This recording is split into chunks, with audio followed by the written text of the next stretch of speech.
Mammy and the Naked Dwarf by David McGrath. Elaine was maybe a little drunk. Someone was in her bed. Mammy! I think someone's in my bed! What? There's someone in my bed! Mammy came out of the kitchen and looked upstairs at Elaine. No, there's not. There is. There couldn't be. Well, there is, Mammy. Mammy came upstairs and stood by Elaine at her bedroom door and saw that there was someone in Elaine's bed. John! Mammy shouted. John, get out here now! What? John shouted from bed. The women didn't answer him. What is it? Get out here, John! John poked only his head out of Mammy's bedroom door. What time is it? He asked. There's someone in Elaine's bed. No, there's not. There is. There couldn't be. Well, there is, John. Elaine would have to see John in his underpants. That's all there was to it. He joined the women at the bedroom door, and the three of them stood staring at the someone in Elaine's bed. Did you bring someone back, Elaine? I beg your pardon. She certainly did not, Mammy said. So what? So someone's sleeping in my bed, John? Start again. Oh, for God's sake. Calm down, Elaine. John, Elaine came home. I made her a cup of tea. We chatted in the kitchen. I asked her who was out. It doesn't matter who was out, Mammy. Elaine said she was going to bed. I stayed downstairs to wash up.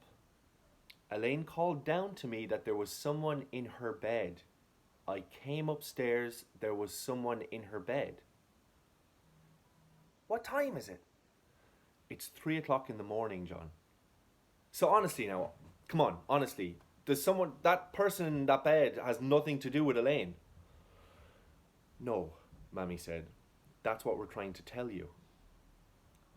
The women waited while John went into Mammy's bedroom and struggled with his trousers. Fuck this for a game of soldiers, Elaine said. She held a heel in her hand, high, ready to strike. She went to her bed on her tippy toes, pinched a corner of her blanket, made sure and get it gripped good and tight, and then pulled it with all her might. She revealed a naked man, a naked dwarf. Jesus fucking Christ, Elaine said. Mother of God, Mammy said. What? John shouted from the floor of Mammy's bedroom. What is it? It's a little person, Mammy shouted. What? A little person, John. A child? No. They're called dwarves, Mammy.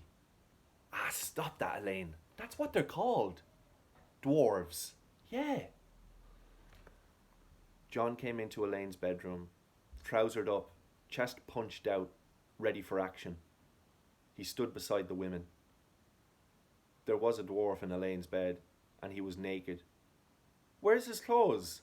John asked. How are we supposed to know? Elaine said. The naked dwarf had a big mullet on him, like a lion's mane.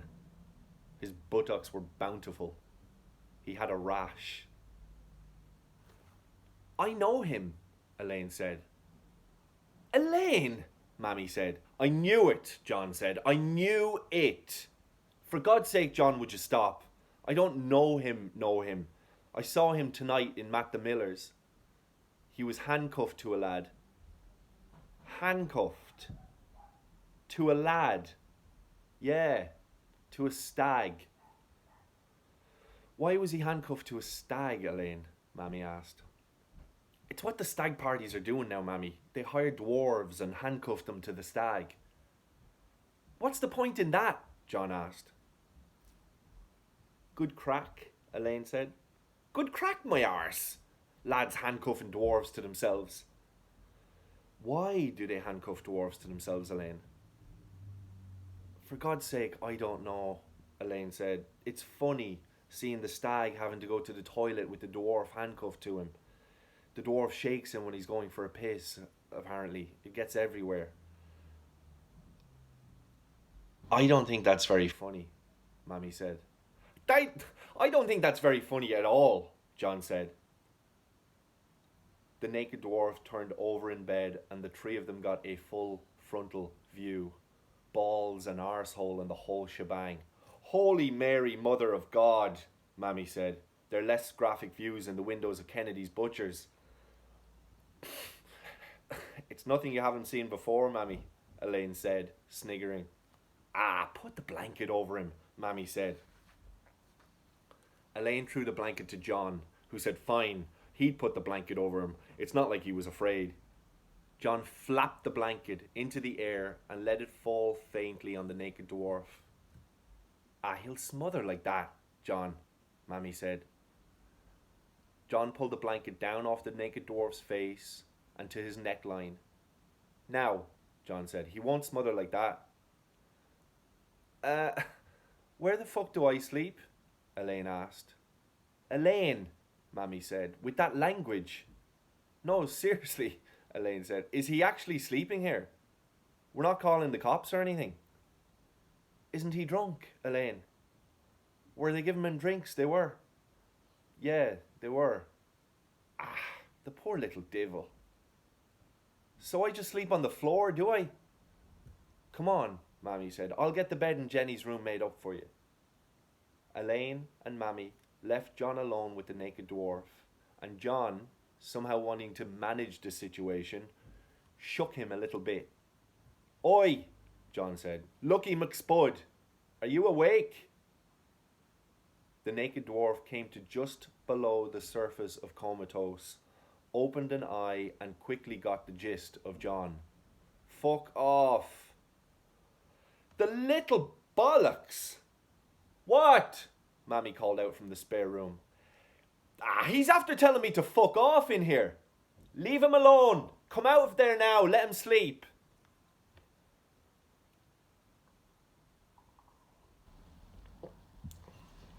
In the morning, the dwarf came downstairs, no longer naked. He was dressed in John's clothes, an old Chelsea jersey, a tracksuit bottoms, and black shoes. All of it folded in and tucked up. Elaine was alone and sitting at the kitchen table, drinking tea, eating toast.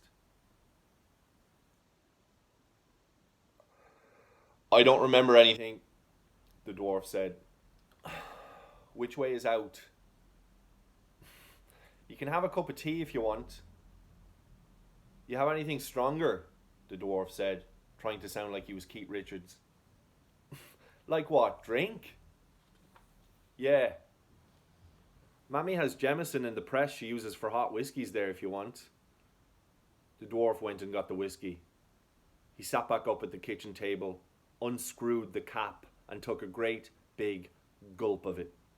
His body rejected it and he vomited it all back up onto the kitchen floor. Elaine laughed. You're fucked, you are. Whatever. How old are you? How old are you? Did you get sexually abused or something? No. Why? You know you were naked, yeah? I'm aware. Mammy's gone down the street to see if she can find your clothes. I told her you weren't really wearing any. Not in the traditional meaning of the word. Well, I hope she finds it. They're expensive. The dwarf sipped rather than slugged on the whiskey. I was rude to that guy upstairs. John, with the Chelsea jersey. John loves Chelsea. Mammy came back in the back door, holding the dwarf's costume from the night before. It was a spandex skin suit with giant rubber cock sticking out from the groin. Mammy was mortified. My cock's out! The dwarf said. Elaine watched Mammy drag it in, sniggering into her tea. I told you, Mammy. Just what the hell is it? Mammy asked. Thanks, Mammy, the dwarf said and took it from her. He rummaged through a zip pocket. Fucking bingo, he said on finding his phone. Thank fuck. Who's drinking the whiskey? Elaine and the dwarf fell silent. It's 10 o'clock in the morning. I'll head off, the dwarf said. Are you drinking whiskey at 10 o'clock in the morning? Hair of the dog. You know how it is, Mammy. Yes, Mammy said. I do know how it is. I had a husband drink himself to death, and I'm not your mammy. Mammy, Elaine said. What is your mother's number, actually? Mammy, Elaine said. Mammy, nothing, Mammy said. I'm going to go, the dwarf said, and gathered up his cocksuit. We put you up in this house, young man. We fed, sheltered, and clothed you.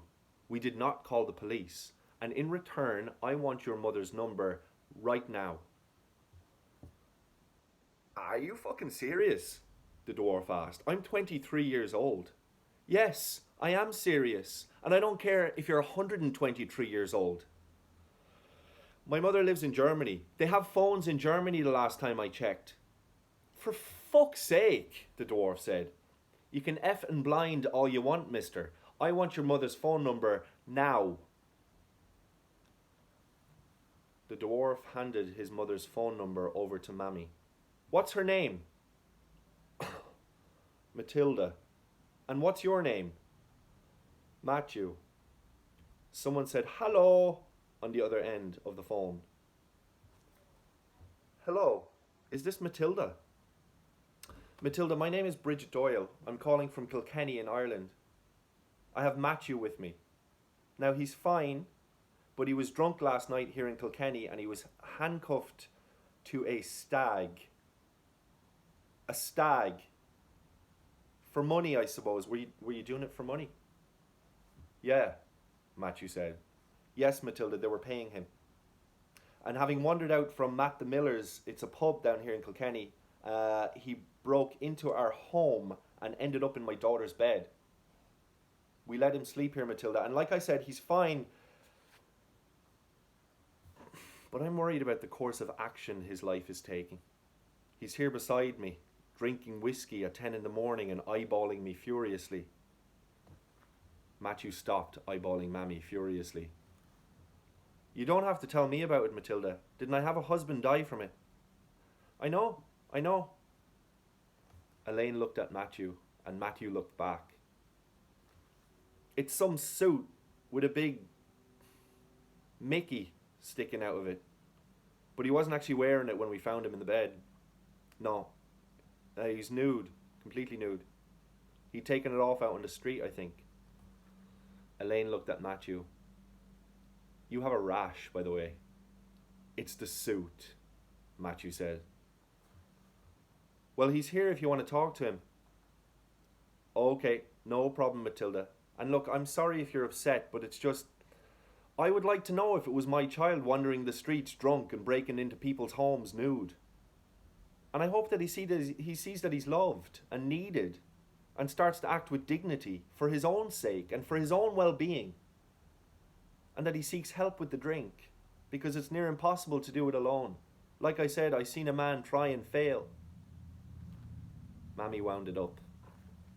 This is my number if you ever want to talk, Matilda. Okay, Matilda, goodbye now. Bye. Bye. Mammy put the phone down. You're to call your mother. Where is it you live? Dublin? Yeah, Matthew said. Do you have money or means to get there? I have a return train ticket. Elaine, find out when the next train goes for him, will you? They got a bag so Matthew could put his cocksuit in it. Mammy didn't want him walking the streets of Kilkenny, gripping a big bendy Mickey all over the place. There'd be families. And Matthew left. And life went on. The story of the naked dwarf in Elaine Doyle's bed becoming talk of the town. And Mammy was down in Tesco telling the whole queue she called his mother on him. And the queue said, fair play to you, Bridget. And then life quietened. And Mammy checked the post and looked at her phone more often and became more and more withdrawn as the days went on. And she was sad, that's what it was. John didn't notice, but Elaine did. And one evening, after dinner, Mammy stared off into space and Elaine finally said something. What's the matter with you, Mammy? Nothing, Mammy said. Absolutely nothing. Come off it, Mammy. You're sad or something. It doesn't matter. Come on, Mammy. There's something wrong with you. What is it? It's just, Mammy said. It doesn't matter, honestly. What? I don't know. You try, Elaine, you know? We try. You try. We do try. Okay. We try. And, well, you know, I never got so much as a thank you card from that woman out in Germany.